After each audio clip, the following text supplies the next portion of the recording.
Whoops. Let me start at the beginning. Hello, Professor. The Blessing Ultima is a novel I read throughout this semester. Yes. The setting. So, I know throughout the entire novel they reference the war that took away the two older brothers. I'm not sure if they actually say it's World War II or if I just Googled it, but it's World War II. Oh, yeah. So, the setting of the story takes place in the small city of Guadalupe, and the situation around the book is the same as the author's life. They live in a small city.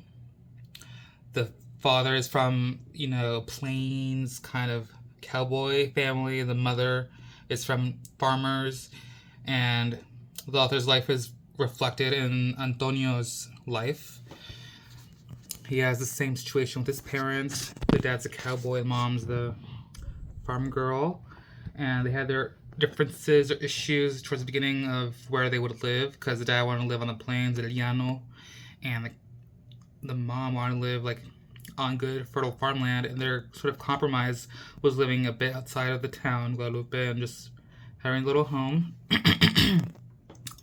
Yeah, that's the setting. The plot. What did I do? Okay. The plot. Hello.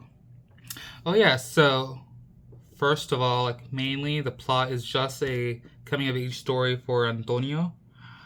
And just throughout all that, there's some casual, murder, 2 murders, a couple deaths, that's just, I feel like that's what that was, the main point.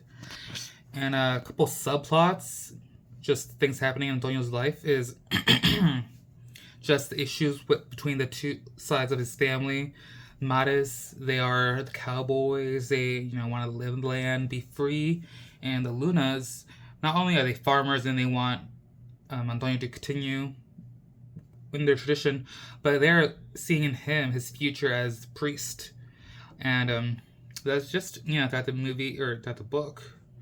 I keep saying movie, I swear. I don't watch the movie. Don't watch the movie either, because the reviews say it's very bad. But throughout the novel, I forgot what I was saying.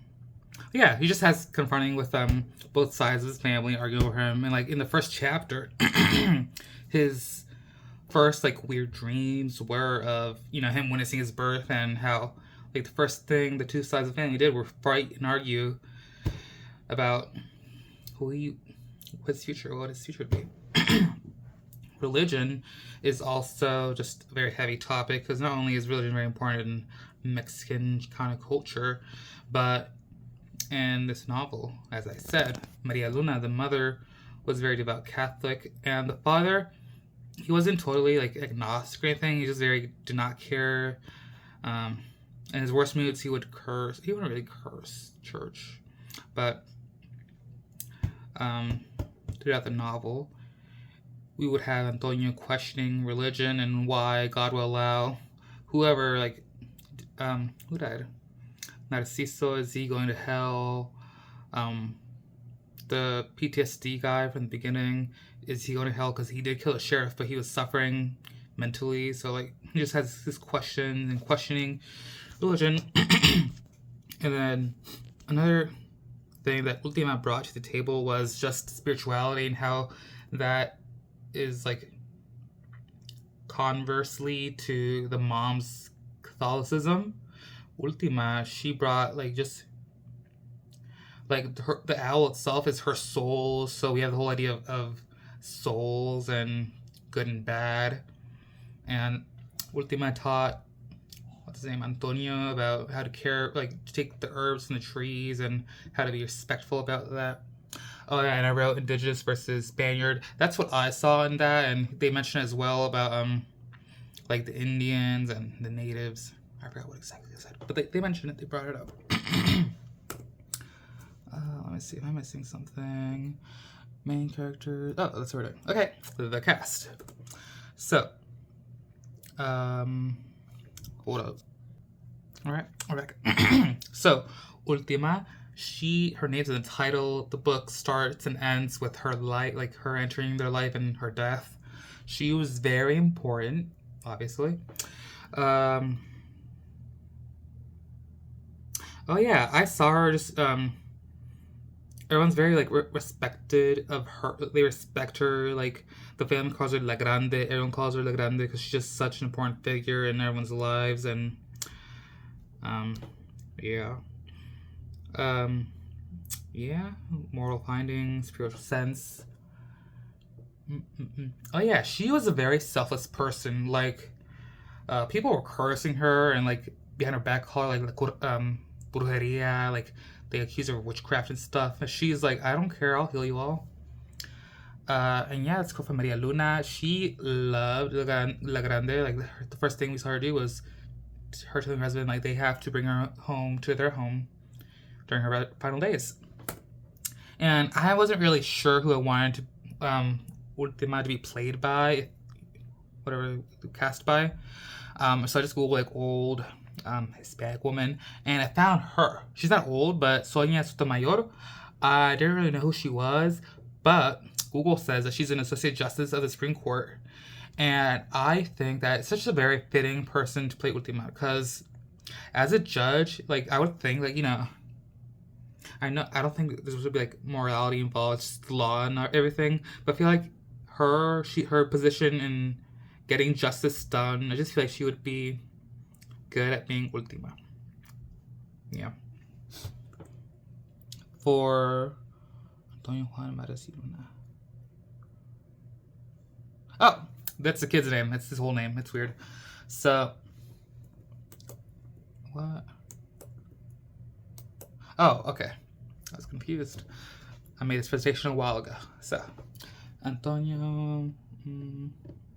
I mean, he's the entire story is told from his point of view, but like after things happened. Yeah. But just this whole thing's about him growing up, about him losing his innocence, about him discovering his brothers and how just they aren't what he expected, how the world isn't as he expected. He has to witness so many deaths. Like first with I forgot that guy's name. The guy in the beginning, one who had PTSD, shot the sheriff. He had to witness that death so close to him, and then he had to run home and just hide it from everyone, other than Ultima, because she knew somehow.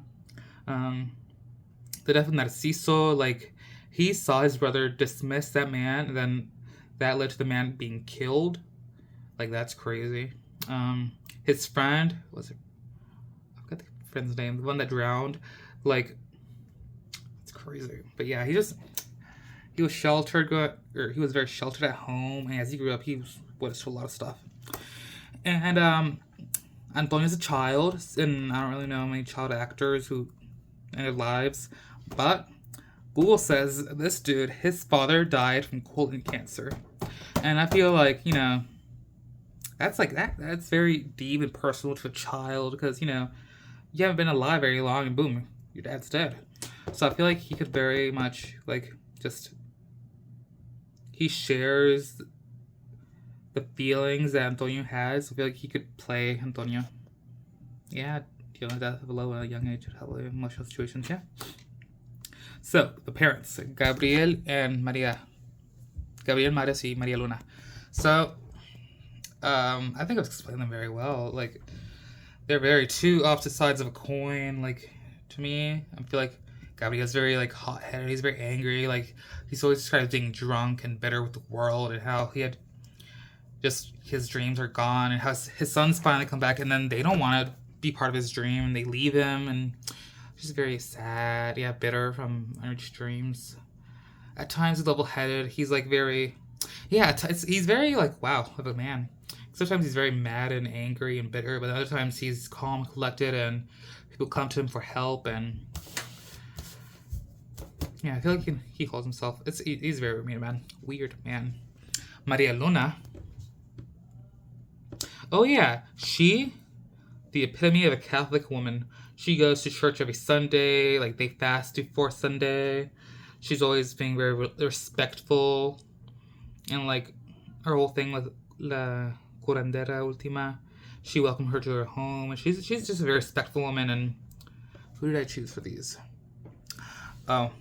Okay, so this guy, I think I know him from Ant-Man.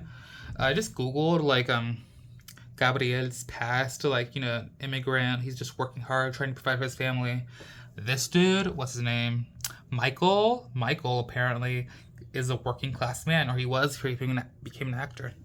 But apparently he had financial struggles and he had to rely on his family to succeed in life. And I feel like that's just very much a Gabriel thing. Like, he is a very family man. Like, him and his sons, they're tight, and yeah.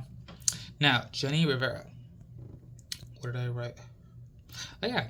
So, my mom kind of liked her growing up. I don't think I really listened to her much, but she is from a religious family, and that's just religious family. That's very Luna thing. Like, she wants her son to be a priest, so she's very devout. I just feel like Jenny could play that role.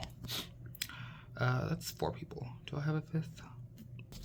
Anyways, so the siblings, the sisters. I don't remember them at all. Like, I remember them being like giggly in the corner while Antonio's dealing with death and stuff because he hit it. But they're just kind of there. I don't think they really played any significant role. The brothers. So for the first couple chapters, the brothers were a big thing. It's always like, your brothers are at war, but we have you. Like, don't grow up. And then, the war with the guy in the beginning, he like got PTSD and killed the sheriff. Like, the war is coming closer to home and it's affecting them. And then when the brothers do come back, which is off source screen, right? Yeah. Oh yeah, so when they come back, they're all happy, but then they start like drifting away from home, like spending more time in town, and then they all together just leave. Except, is it the youngest or the oldest? Andrew. Well, before that, yeah, like, he has dreams. Oh, yeah.